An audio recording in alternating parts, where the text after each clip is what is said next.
What's going on, guys? Fun with Knives back again, and yes, I am back. Some of you may be wondering, where in the world have I been? Because it's been well over 2 weeks since I posted any content, either on Instagram or YouTube. And I kind of left you guys hanging.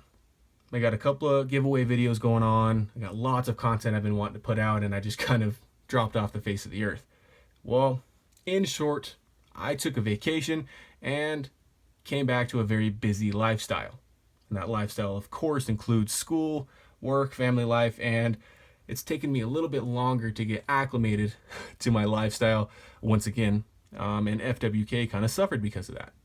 And I'm really excited to get back into it. I'm sorry that I haven't responded to a single comment. I haven't thrown a picture up, and I definitely haven't been putting videos out. But this is the first of many to come in a very short span of time, I'm sure. So there's lots of things I want to talk about here in this kind of channel update, and again, where the hell have I been? First thing I want to talk about is this Cold Steel ProLite clip point. You guys remember I hosted a giveaway from Zelric, another great knife channel, where he sent me this knife. We both reviewed it. I'm sure you guys know exactly what I'm talking about. I threw my FWK on there.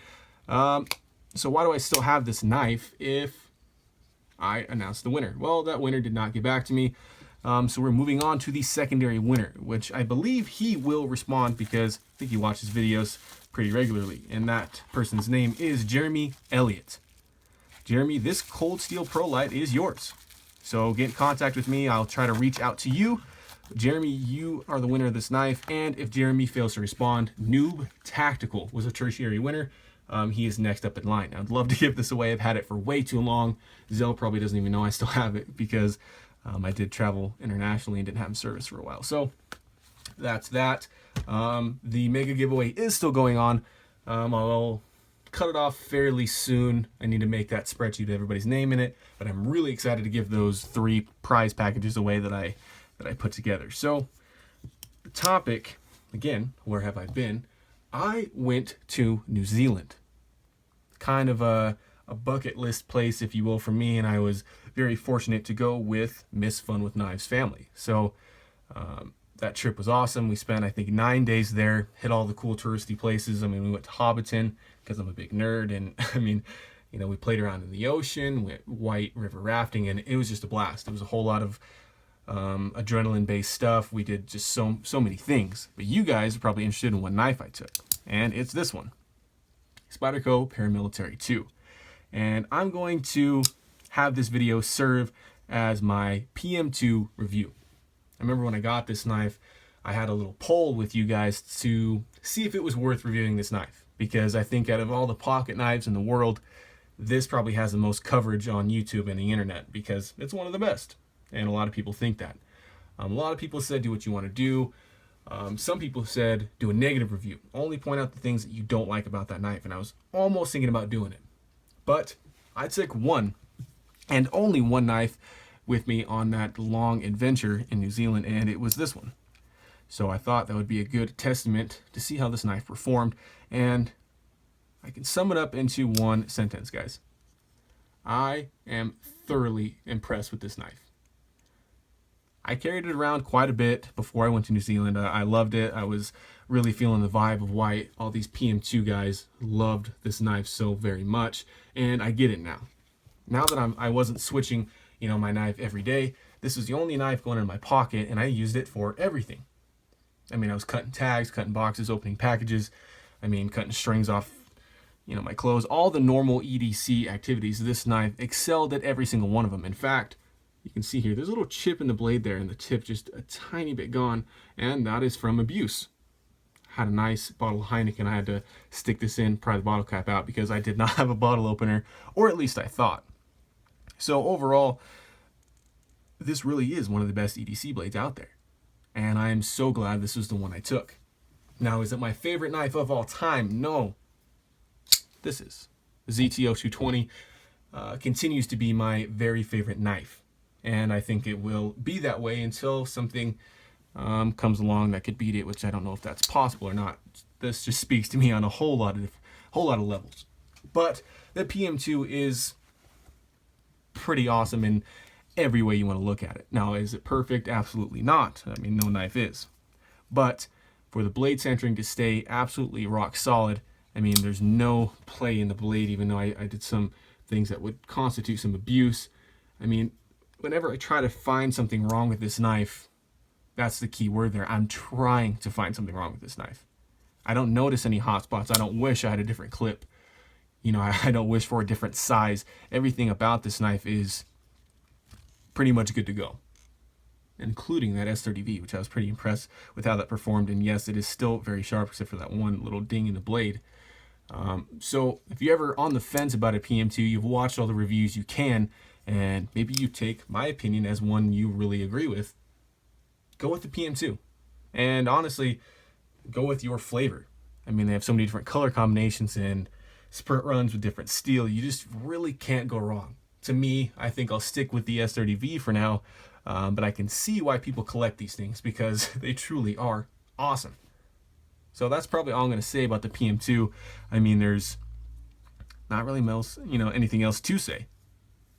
And yes, you can see there's some sand in there still around the stop pin, especially right there in the blade. I mean, this thing got dirty and it was wet a lot. I mean, the humidity there was 90% most days, and it was raining quite a bit when we were there. So this knife got wet a lot. Spent days at the beaches. I mean, it did so much, and I'm surprised I didn't have some little rust stains, more dings in the blade.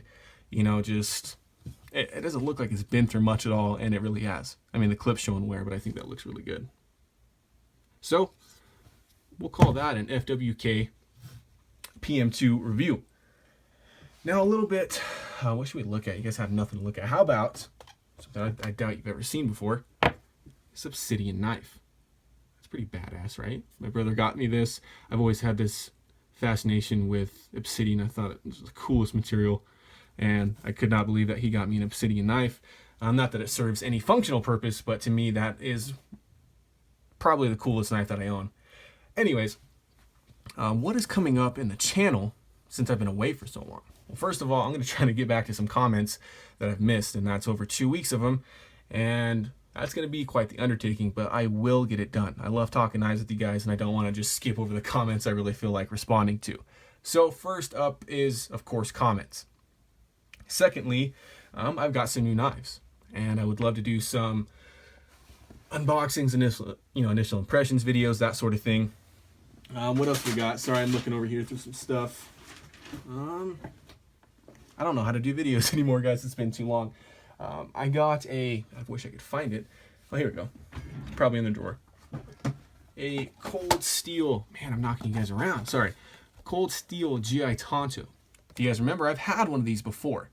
I had the intention of getting it and then modifying it to my liking, and then making like a bug out bag knife, bug out kit, whatever you want to call it, because it's inexpensive, and I mean, frankly, the modifications that I've seen on this knife make it a whole hell of a lot better. So be looking for unboxing video on that and some things I want to change about it, and maybe I won't screw this one up, because my last one I used as a throwing knife and I completely ruined it. I mean, I left it outside for months. I totally forgot I owned it. So it spent months under the snow and was bent to no end. It was rusted, and it was still kicking. I mean, it was still a knife. It wasn't absolutely corroded. So the GI Tonto, I can already attest to its strength. But I think this is going to really perform well for me in the capacity that I want it to. So I've got a GI Tonto I want to talk about soon. I also got a new Tops knife. Throw the logo right in the center there. It's becoming a podcast more than anything. It's like just audio here. Yeah, I got a new Tops knife, and it was a complete surprise. It was a gift from my brother. Again, he's an awesome guy. But I will show that off soon enough. It's not something I don't think I would have bought for myself, but I am really glad I own it because it's unique. It's different, and I think it might be something you guys are interested in. Cold steel, new Tops. Of course, I have the giveaway to finish. I know you guys probably been waiting for it a long time, but I do have all those prize packages put together. I'm excited to get it out. I just got a lot of work to do, both within the channel and outside of it. So be looking for that. I'm thinking about branching out a little bit and doing some other videos, of course. I definitely have some more wallet reviews and all that kind of stuff like I talked about, but in the last 6 months or so, I've become very enthusiastic about firearms. And I only have one right now, but I definitely plan on getting a lot more. And a lot of my friends, my brother have, you know, some that we go shooting with a lot. And of course, I'm no expert in them. I'm just getting into shooting as a thing. But I love doing it. I love going out to the range. We got a little spot of public land we go out to that no one else seems to know about, and I think we could do some cool videos there. Not necessarily how-tos or me sharing any expertise I think I might have, just some fun videos. Get some more videos for that FWK Outdoor playlist. And my friend actually just started a YouTube channel, and I think this will serve as a shout out. His name on there is Protosalas Expeditions, and I will put a link in the description box below. He is an avid hiker, just outdoorsman all the way, backpacker, and hunter, and fisher for that matter. So if you guys are interested in that sort of aspect of the YouTube world, you want to see some bushcraft type things, he's got lots of cool stuff going on, and his channel just started up. So I'm excited to see that, where he's going to go, and you'll definitely see us do some collaborative efforts because he's a friend of mine, and I think his channel is going to go far. But I think that's about it, guys. I mean, I got lots of videos to do, so I might end this one and record a couple more. As always, thanks for watching, and thank you for being patient. If you guys have been waiting for any content coming out or just wondering where the heck I've been, I will post tons of pictures from New Zealand featuring my PM2 and any weird food I had or cool places I went. So stay tuned for that. My channels, or my Instagram page is going to be full of this knife right here. Just Digicam, G10, everywhere. So as always, guys, thanks for watching. Thanks for being patient, and thanks for supporting the channel. I can honestly say I've missed you guys. It's been a lot of fun doing this channel, and it felt very odd to be away from it for so long. And it just reinstills that enthusiasm in me now doing this video that I cannot wait to get back into it. So thanks for watching, guys, and remember, have fun with your knives.